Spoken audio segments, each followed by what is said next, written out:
mentioned the third report on quality and use of transaction data. This means EMIR, SFTR, and transaction reporting under MiFID. We developed this report to bring more transparency on the work that we do when we supervise trade repository and data reporting service providers, and on our engagement with the NCAs and their activities, or National Competent Authorities, sorry for the acronym, and their activity when supervising reporting entities, and to show also over time the impact that this supervisory activity have on the quality of data. We are mindful of the cost implication that all this reporting regime have on entities, and I think it's fair to show how the data that we receive are used, and also to show that the work that is done to enhance their quality and therefore their better use. Data is a key asset for ESMA and one of our strategic priority. We have the ambitions to actually bring ESMA to a next level in terms of use of data in a systematic way across all the data life cycle, and also enhance our role as a data hub. And to do that, I think that this report is one of the steps in the direction of showing all our activities and bring a transparency to the market. But we have more ambitious plan that we have already put in our strategic orientations, and that we hopefully soon we will also make available in a data strategy. Data is important because the evidence that they can bring as the spillovers and the implication for the conclusion that you draw from the analysis done on the data. So the quality of the data is essential to then make use of it, and that's why the report has an important section showing how much we have used this data. That is the main indicator, if you want, of the quality. But we have developed more indicators, and we have actually developed a new mechanism to look into data quality and take a more efficient and effective use of our resources, and more effective in the results. So also, this is something that the report very much focus on, this revised approach that is basically based on ESMA supervisory activity on trade repository and data reporting service providers. We have our dashboards. We can see the issues that are more recurrent, the counterparties that create more issues or that have a greater impact. And by identifying this, we pass those signals to the National Competent Authority with the target actions can improve significantly the quality of the data. And this is what the report shows, and shows the progress towards these data quality indicators. As said, the coverage is for EMIR, that is, as you will see in the report, we also have a number of years and the progress on the quality over years, then SFTR, and then of course where there is more limited the history, and the RSP is the last bit, but on which we are using the same techniques developed over the years in EMIR that proved to be effective. And as I said, we have also adapted them recently with very positive experience, both for us, for the national competent authorities, and for the quality of the data that is the end goal. With this, I will pass the floor to Jakub that will drive you through the report and can give you more details on what we actually do. Thank you all. Thank you, Fabrizio. And if you allow me, I will share with you my screen and the associated slides. I hope all of you can now see them. Perhaps before I start, in fact, a small organizational point. If you do have any questions at any point in time during the presentation, feel free to raise your hand. But perhaps we will wait until the end to take any of your questions. The report focuses on 3 key transaction reporting regimes: EMIR, SFTR, and MiFiR. What we try to do here is to include some key statistics to really highlight the complexity on one hand of those transaction reporting regimes, but also the richness of the data itself, meaning the data can support a really significant variety of use cases, analytical use cases, and we hope that we also, let's say, highlight that and clearly outline that in the report. And I will focus on this, on that aspect a bit later in my presentation. Perhaps just one smaller technical point in the context of MiFiR. We are really talking about 2 transaction regimes in one regulatory framework. We are talking about transaction data reported under Article 26, but also transaction data that is being published, made available to the public in the context of the transparency regime in Articles 20 through 22. Now, as the name suggests, the report focuses on data quality on one hand and the usage on the other. The latter is covered in section 2 of the report, where we really try to provide a broad overview of all the use cases that have been implemented by ESMA on one hand, but also by the NCAs, ECB, ESRB, in their own internal processes, and where they are leveraging the data either on a regular or ad hoc basis to conduct research, support supervisory policy activities, etc. Section 3 and 4 then focus on the quality aspect of the data. Section 3 outlines the new data quality monitoring framework that we have implemented together with the NCAs during the course of last year. And section 4 then focuses on the results, on the tangible impacts that our work has had, including the results of the new framework. I will also make a small highlight of the annex, particularly Annex 5.1, where we provide an overview, a list of all publication, research reports, notes, etc., that have been made available, that are made publicly available by ESMA, by NCAs, ECB, or ESRB, and that leverage the data of these 3 transaction reporting regimes. Now, really continuing with the theme of use of the data, as I mentioned, the data really plays a critical role in the identification and monitoring of integrity, functioning, and stability of financial markets in Europe.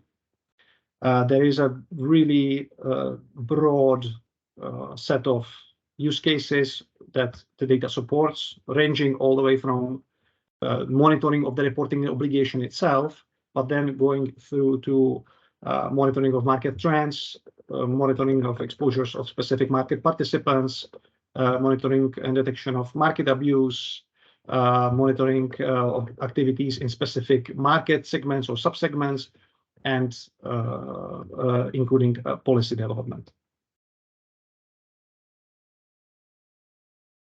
Moving on to the data quality section or aspects that the report covers, and to give you really an overview of what this new approach that also Fabrizio was referring to entails. There are really two key aspects that somehow deserve mentioning. First of all, it has to do with data quality indicators, 19 of them, that we have agreed and implemented together with the NCAs. These indicators cover the main data quality domains that one can think of, from timeliness, completeness, reconciliation, and others. ESMA has implemented those indicators into our own systems, and then we disseminate the results of those indicators to the NCAs, and they can then consult the results for themselves. But this is not where the framework stops. The framework also includes sort of an engagement framework, if you will, where if thresholds, specific agreed thresholds of these indicators are breached, the NCAs that are responsible for the supervision of specific counterparties that are responsible for the breach in those indicators, those NCAs are then committed to follow up with their counterparties and to seek remediation of those issues. We have implemented, as I mentioned, the framework during the course of last year, and we have triggered it for the first time in Q4 2022. That first exercise focused on 5 data quality indicators, covered 19 NCAs and 67 counterparties.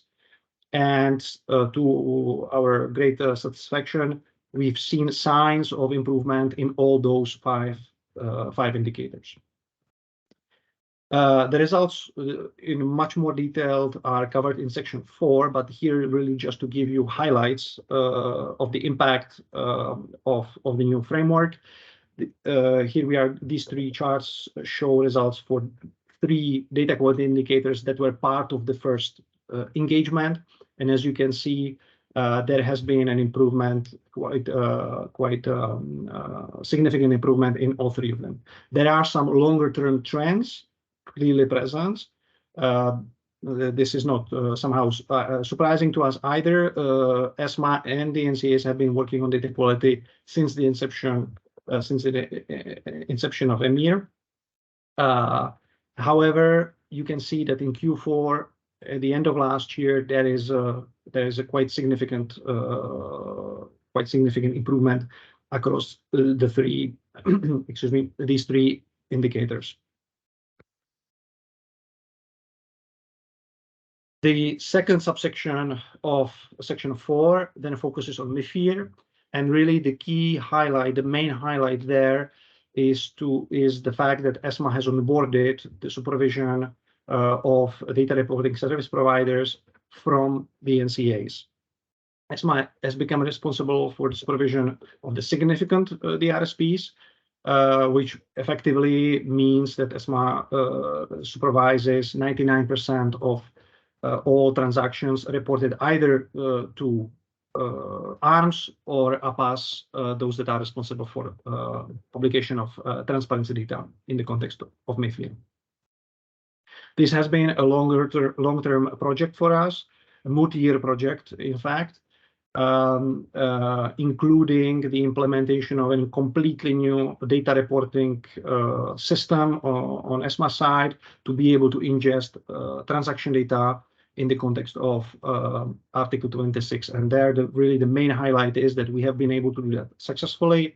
From day one, that is 1st January 2022, we began receiving transaction data from the NCAs, and we began supervising and overseeing the DRSPs without any interruption in the context of the handover of the responsibility from NCAs to ESMA. And I will close my presentation with sort of more forward-looking view.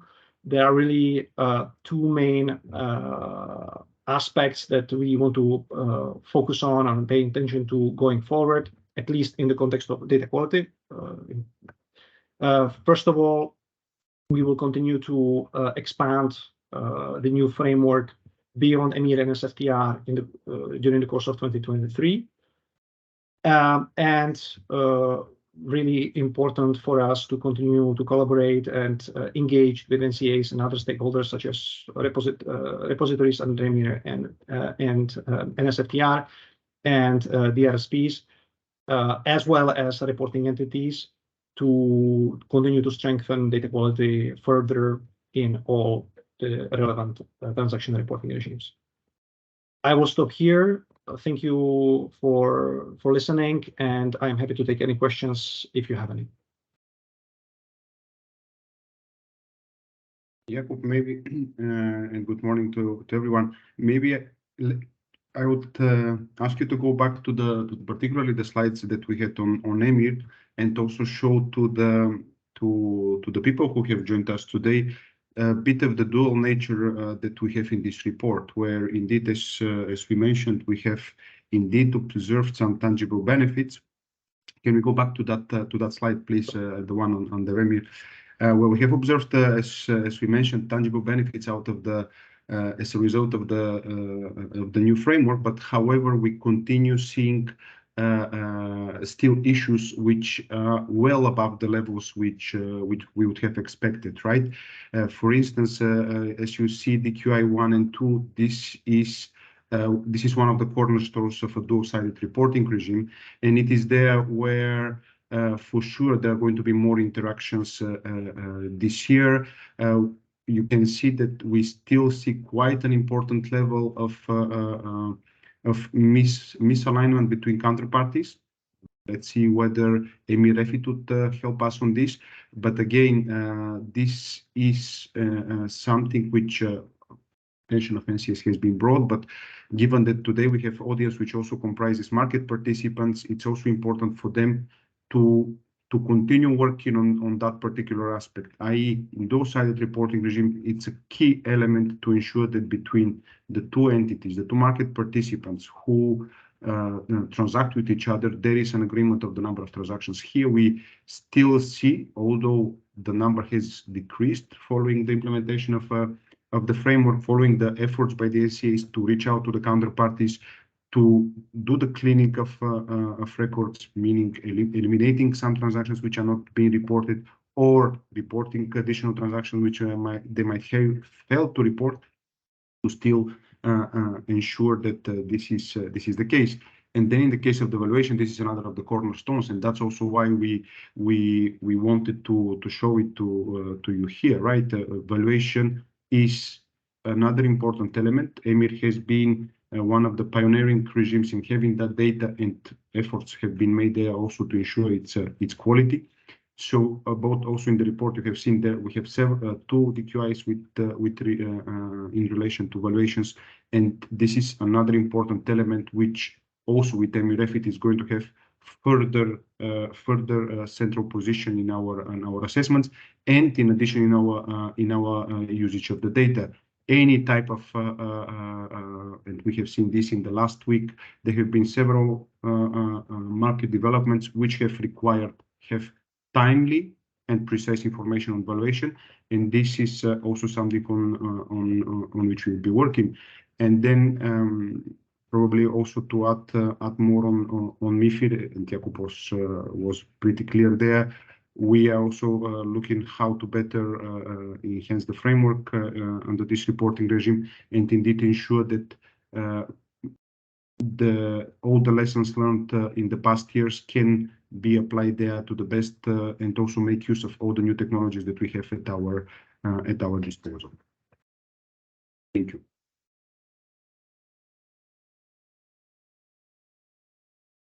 So Sarah, probably now back to you. Thank you, Nicola and Jakub, for this very interesting presentation. Are there any questions in the room?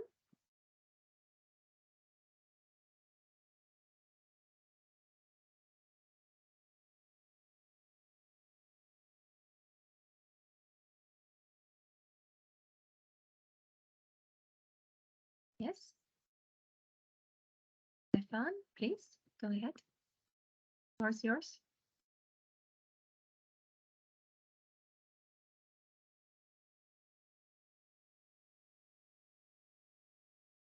we cannot hear you. Perhaps unmute yourself.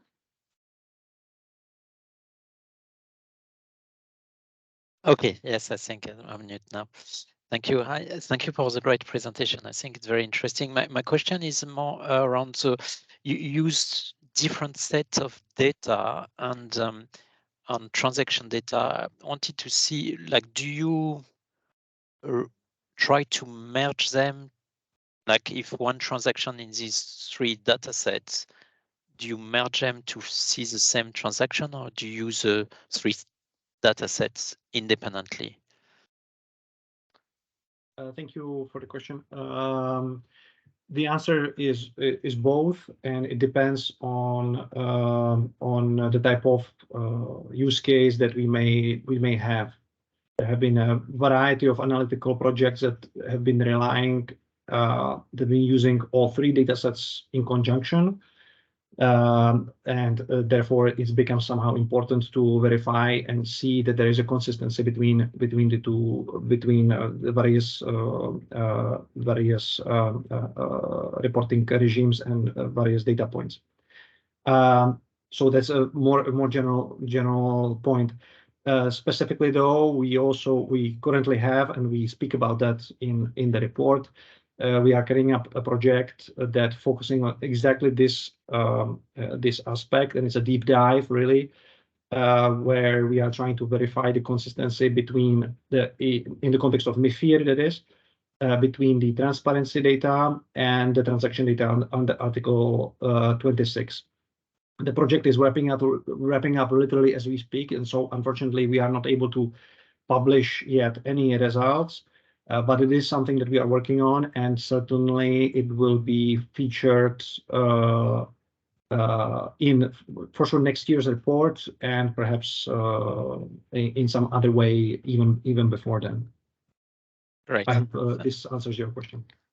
Yes. If I may complement on the data use and analysis, there are at least a couple of reports that are particularly relevant, and the use of multiple data sets, which is the Archegos case. We publish an article on this, and it is the data, the analysis on the carbon report, where we also analyze different data sets and to ensure the consistency of our conclusion, or to identify potential other patterns depending on the data set used. So we cross check the information. That was for analytical purposes, for regulatory type of analysis, or macroeconomic type of analysis, risk identification.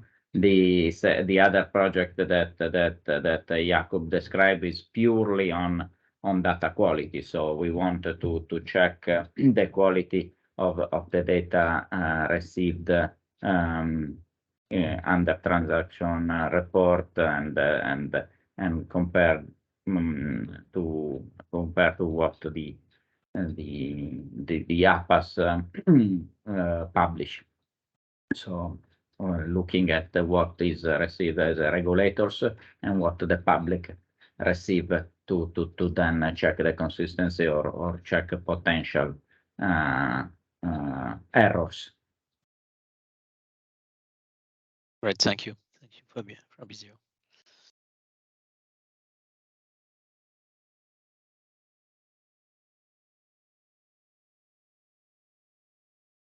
Any other questions at this point about any part of the presentation we have heard? Yes, I see. Chris, please go ahead. The floor is yours.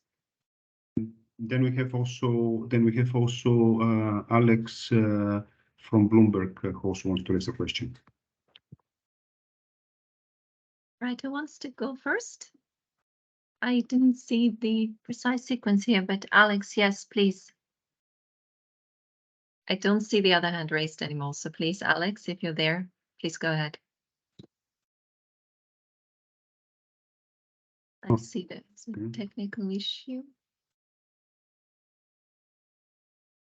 Sarah, I don't know whether you mute them all because apparently they are not, they cannot be unmuted. Can you try to unmute them? We haven't muted them all, but let me just check again. Okay. Hi, it's Chris from Bloomberg. Can you hear me okay now? Hi, it's Chris from Bloomberg. Can you hear me okay now? Yeah, we can hear you, Chris, but we can hear also some background noise. Please, everybody else, could you just kindly mute yourselves and give the word to Alex?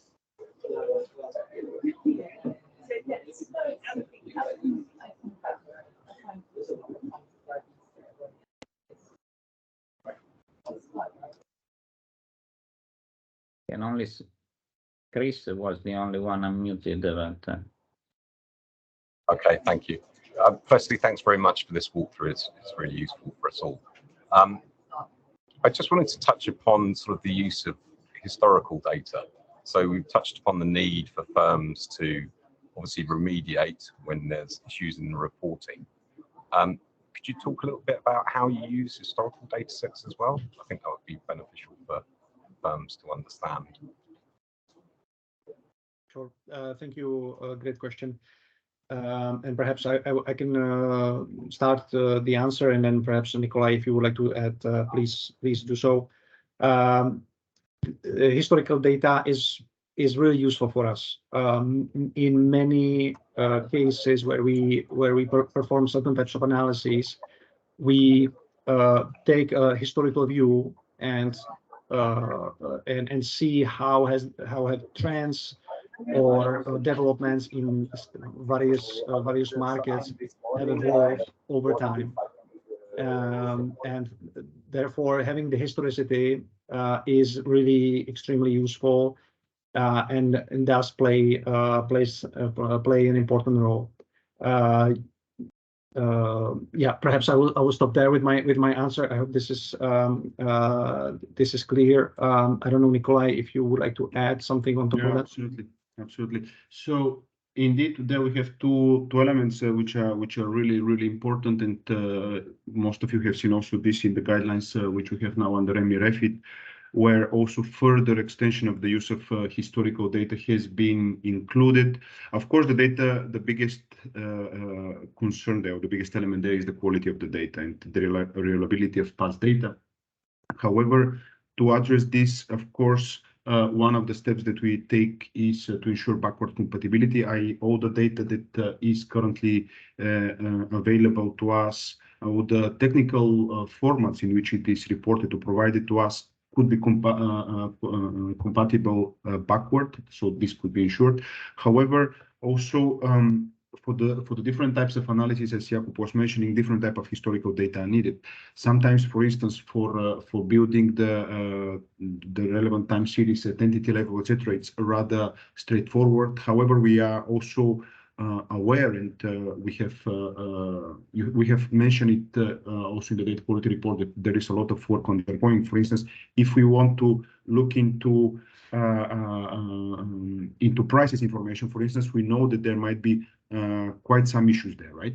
So we always have a rather prudent approach in the way in which we use historical data. We are, of course, also very mindful, and whenever there are certain corrections, we also trying to better understand that. And of course, the technical capabilities currently allow us that. And the last point in this journey has been indeed also the use of historical data has been gradually extended, also by extending our data processing capabilities. In the last years, and actually it's currently also ongoing, we have started using more and more powerful technologies which allow us to process greater amounts of data. As you have seen in the slides of Jakub, already on a yearly basis, we have billions of messages that have to be processed. So for us to make sense of that, we do need to have more powerful technologies, which now we are getting into our hands. So definitely this is another of those steps that we're looking in the future to further extending and expanding that use, whatever of course it's relevant for some data use cases, as Jakub was mentioning, or as we were referring before, for some others. Use of historical data might be not that needed, but of course, the more that we have at our disposal, always the better, and also also to start building some relevant time series in the EU. Thank you both. That's very clear to me. Thanks. Thank you, Nikolai. I now give the floor to Alex from Bloomberg.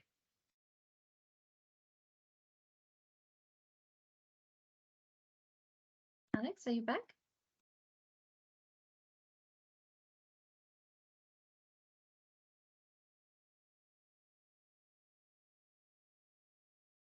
While we wait for Alex, are there any other questions? Please raise your hand.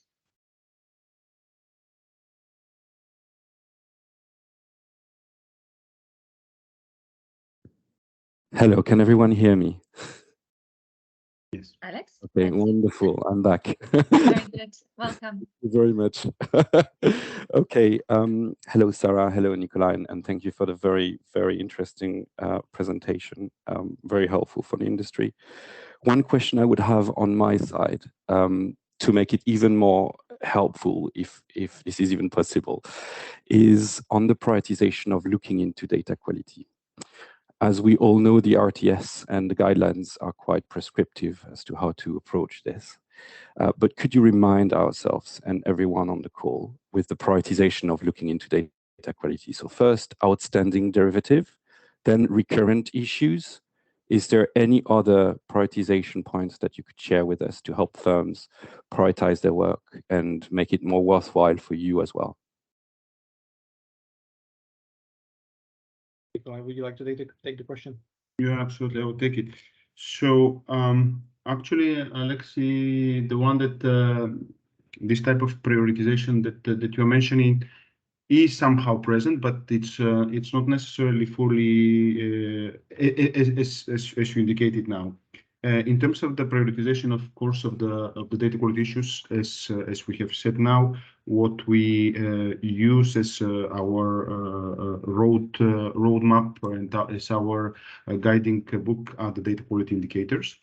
The framework that we have there actually is composed of data quality indicators and, of course, other issues which are relevant. And in those, we tackle them with exactly the same level of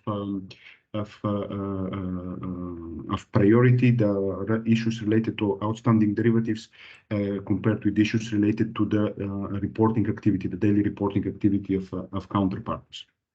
Of course, as also you have seen in our report, we have stakeholders which are fully engaged in the data quality work, such as ECB, ESRB, and if from other central banks, if from their perspective, or include even our other authorities, if from their perspective there are some issues which they are flagged to us, they are raised to us as issues which are relevant, which are important for us to prioritize, to further solve, then we include this as part of our analysis. But this is in addition to the already existing quantitative and qualitative framework that we have in place to address those issues. So in terms of, let's say, prioritization, we must say that we address with exactly the same level of priority both outstanding derivatives and the ongoing reporting activity. Because as Fabrizio was mentioning in his introduction, and also Jakub, the use of data is continuously expanding. So whereas in the past, indeed, also NCAs were looking more into the trade state report, central banks were looking more into the trade state report, the data processing capabilities were not as important, as increased as they are now. This is not anymore the case. So currently, in terms of the work on data, covers basically both types of data flows, main data flows that come to us. So they are looked with exactly the same level of priority, and of course with the further precisions where relevant. Thank you, Nikolai. That's clear.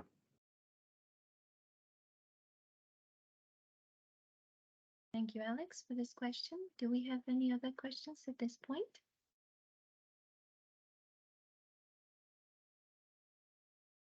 Yes. Then maybe actually to add one more element here, Sarah, to the discussion also actually with Alexi, we were in a panel probably a month ago in one of the conferences that you were there.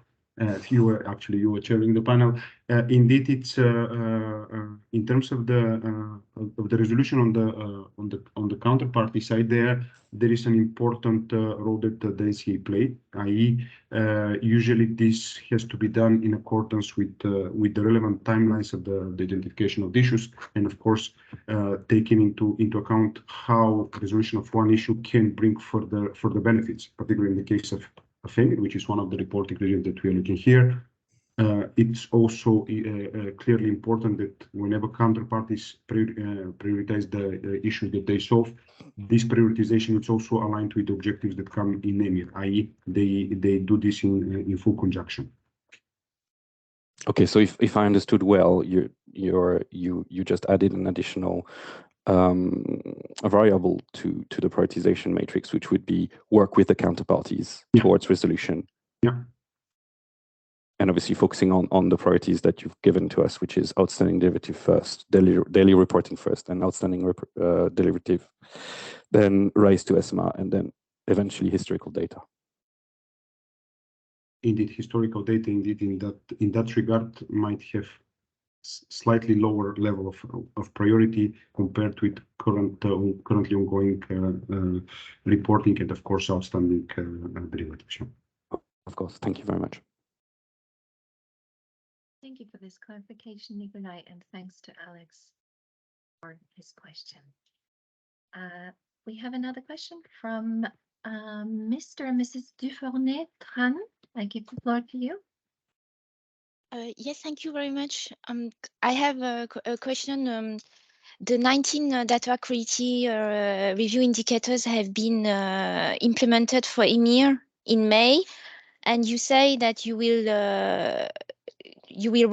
roll it out also for SFTR.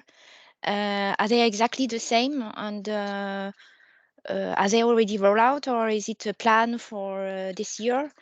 Do you have any adaptation, like, because for SFTR it's a little bit sometimes different from EMIR due to the nature of the products and, for example, agency lending?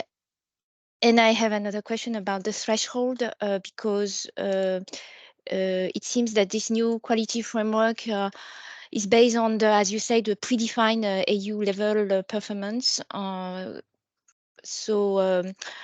Focusing on the worst reporting parties with highest volume, etc. How do you compute these performance levels? Thank you very much. Thank you for your question. To cover the first point first, related to SFTR DQIs, indeed, the plan is to implement them during the course of this year. The DQIs have been agreed with the NCAs already, so we have that part done, and now it's really just a matter of putting it into practice and start and implement them into our system and start, let's say, triggering the framework accordingly. You correctly noted sort of or asked about sort of the differences between EMIR and SFTR in the DQIs, and indeed, as you are well aware, there are some similarities between EMIR and SFTR, but there are also indeed quite some differences, particularly in the context of the fact that we are talking about slightly different products.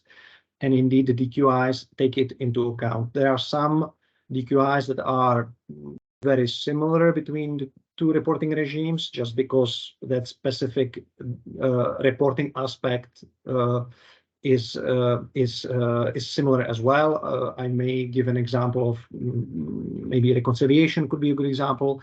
The way reconciliation functions is reasonably similar between the two. Timeliness of reporting maybe an example of another one, but there are also some differences. For example, reporting of collateral, etc. On the thresholds, there are actually two levels of how the thresholds work. There is the first of them is sort of EEA level trigger, meaning if the threshold of the indicator that's calculated on the EEA level is breached, then the follow-up is triggered, and the follow-up by the NCAs, excuse me, should be performed on all counterparties that contribute more than 1% to the overall issue. Perhaps I did not mention, apologies if I did not, the threshold for EU is 5%. So if the indicator is above 5%, follow-up should be triggered, and then all counterparties that contribute more than 1% should be engaged and should work on the resolution of the issue. I hope this answers your question. If I may, I hear a lot of questions on this threshold and this approach, but I want to really focus on the outcome, because this is a risk-based approach. Therefore, we need to prioritize our actions according to the greatest risk. It's data-driven because we look into how data, which are the data fields and the counterparties that create more issues. So it's based on evidence, and it's outcome based because also the outcome is based on the evidence, and we have measures on with these data quality indicators. So if we go into a only comprehensive, then we would not be proportionate, and we would not necessarily use at the best our resources. And with this, we have ensured a much more effective tool. Yes, there are some cons for any approach that we take, but we believe that the cons are minor.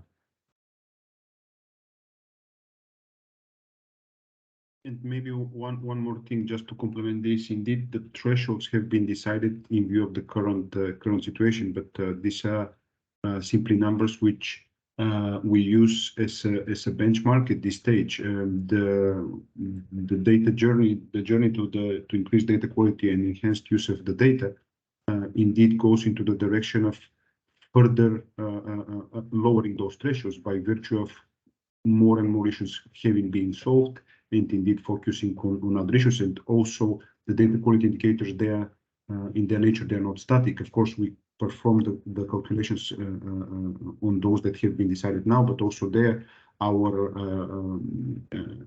understanding of the reporting regime, further feedback that we get from the competent authority, from other data users, even from the supervised entities, further can contribute to this thought process and ensure that indeed the monitoring of the quality of the data and the enhancement of its use can go into this right direction by adding more indicators and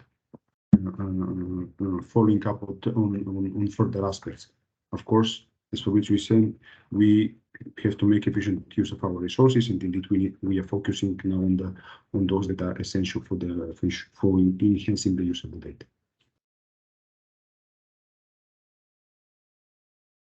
Thanks, Nikolai, for this additional information. We have still 5 minutes left in case there are some questions. It's an excellent opportunity to speak to our data experts. I see a question in the chat from Simon Wong. As some derivative transactions not recorded on the balance sheet, can ESMA access and analyze this information? Who would like to answer? Nikolai? Yeah, so actually here we are not speaking about indeed the information which is on the balance sheet. Let's say connecting the dots with the financial reporting, it's for sure in our to-do list, but we are not yet there. However, we are looking here into indeed the transactions which are reported to trade repositories, which cover all the derivatives which are in the scope of EMIR. Therefore, they also cover derivatives which, by virtue of financial reporting, some of the companies might not have on their balance sheet. And actually, and here we have Fabrizio, who was one of the people who were participating in the drafting of EMIR in the very early days following the financial crisis.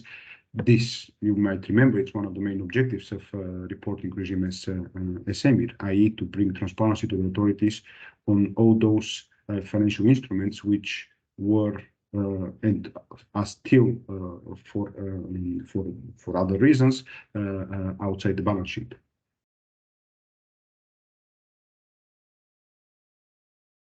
Does this answer the question? I hope it does. There are two more questions here.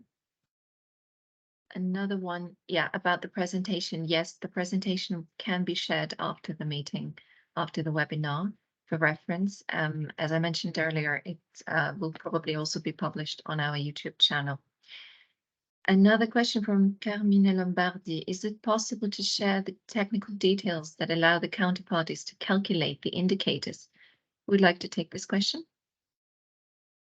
I can take it. My answer on this one is going to be we'll take this one back home and discuss it.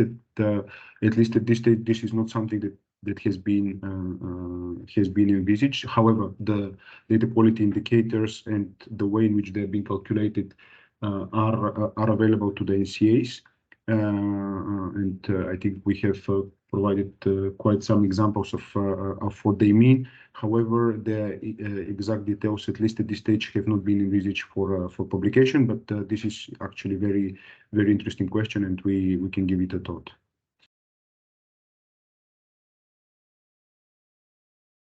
Thanks for this question, Carmina. I hope we answered sufficiently. Yes.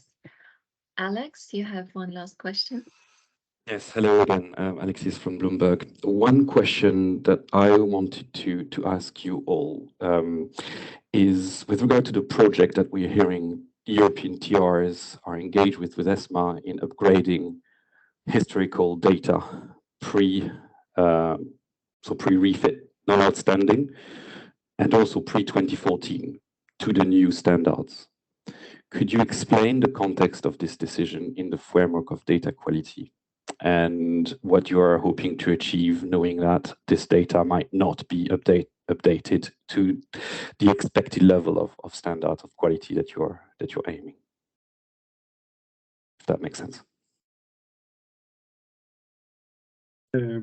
Alexi, I might first ask, but okay, we have here also Joanna, who can help me probably with this one, because at least on my side, I'm not fully aware, at least not to the full extent of what is it, but I'm sure that it's somehow limited to refit. But definitely, I believe it's not about everything. So Asha, probably you should go. Yes, very quickly, and good morning to everyone. So, Alexis, if I understood correctly, you refer to the update of outstanding derivatives under EMIR. Indeed, we have introduced this requirement based on our experience. When we have published the revised technical standards that became applicable in 2017, we did not include such a requirement, and this resulted in legacy trades with inferior data quality being present in the reporting up to now until this date. So that's why under EMIR we decided to go for a stricter approach where indeed not only all the new derivatives that will be concluded after the go-live date, but also the derivatives that will be outstanding on the go-live date will need to comply with the higher data quality requirements. So in this context, I understand that counterparties and also TRs are preparing for that. We made clear also, so in the technical standards, we have included also a transition period. I think it's fairly acknowledged that all the outstanding derivatives cannot be updated on day one. So there will be 180 days for updating those derivatives. But of course, we understand that the process, the preparation for that starts already before. So it's one of the measures in the in EMIR to increase the data quality. Thank you, Joanna. Yes, of course, we are aware of the obligation on reporting firms to update outstanding derivative as of the go-live date into the new refit standards. My question was more on the project that's ongoing, as far as I understand, with trade repository at the moment to upgrade their non-outstanding data to the new standards themselves. Could you expand on that, please? I think Alexi, on this one, we would rather take it Okay. back home, because we actually on our side we have no trigger. So it depends on, of course, if you're talking about the TRs reshaping Yes. their databases to align Precisely with that.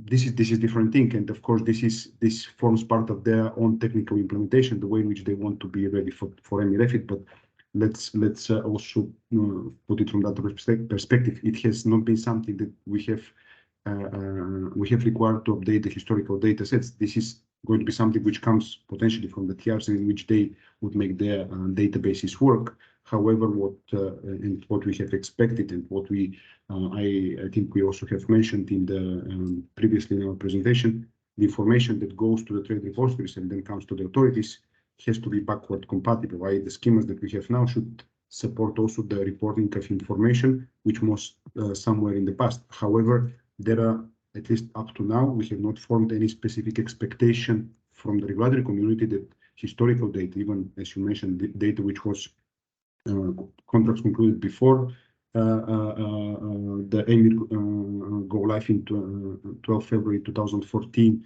and it's still outstanding, to have been to re-report all the historical events. At least from our side, we have not kicked off anything particular, or at least we are not aware, but maybe we can also check out internally and revert back to you. Thank you. Wanted to say something. In any case, maybe also for the benefit of all the others in the call, EMIR refit will definitely improve the data quality. We have developed this plan and the RTS and the guidelines based on all the experience we got in those days. It's an end-to-end XML schema, which we have seen already in SFTR has proved to be very effective. All the Q&As that we have developed in all those years, and the clarification, the scenarios, etc., ended up in the guidelines that we recently published. And by the way, we are very proud that is the most downloaded document in our website. So it is certainly seen as a useful document. But let me recall everyone that the 18 months that we gave for the implementation, that then became much longer due to the long time for the Commission to adopt, need to be used, and need to be used already for some time now. So yes, we are monitoring, of course, what the TR are doing, what are their plans, and check their compliance, but it's a joint effort. So certainly also all the reporting entities need to adapt their system, and this because that was the purpose of the 18 months.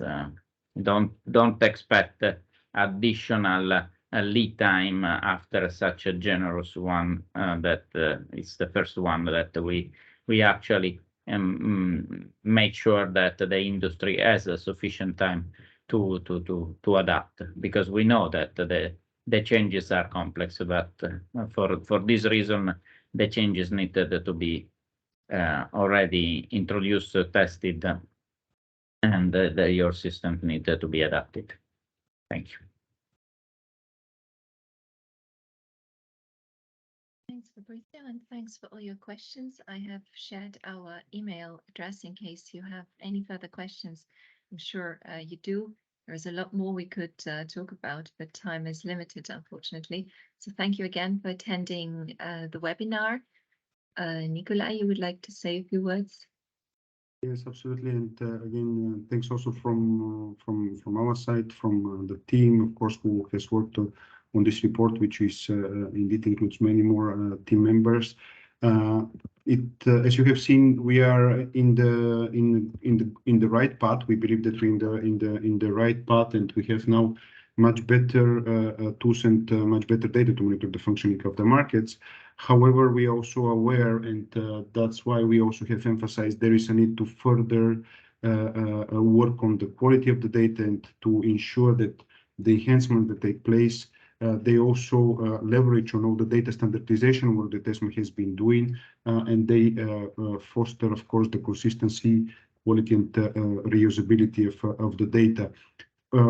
We are definitely very eager to continue our work, and you know how ambitious ESMA as an authority has been, particularly on the data reporting field. We are as ambitious also on the data monitoring side, and we would continue expanding also the scope of the different regimes for which we engage, which we also present in those reports.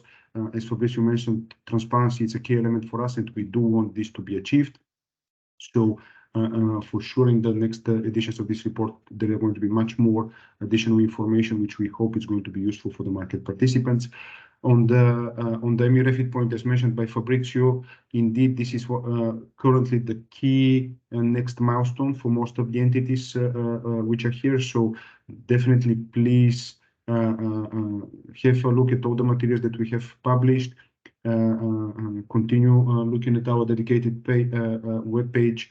Go to your trade repositories and NCAs, because indeed, in exactly 1 year and 3 days from now, we are going to have the EMIR refit go live.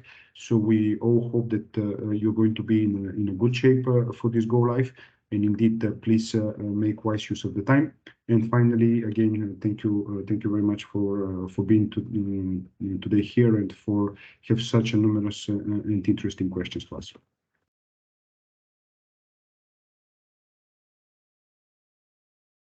Thank you. Have a good day. Thank you. Thank you as well. Bye. Bye. Thank you. Bye.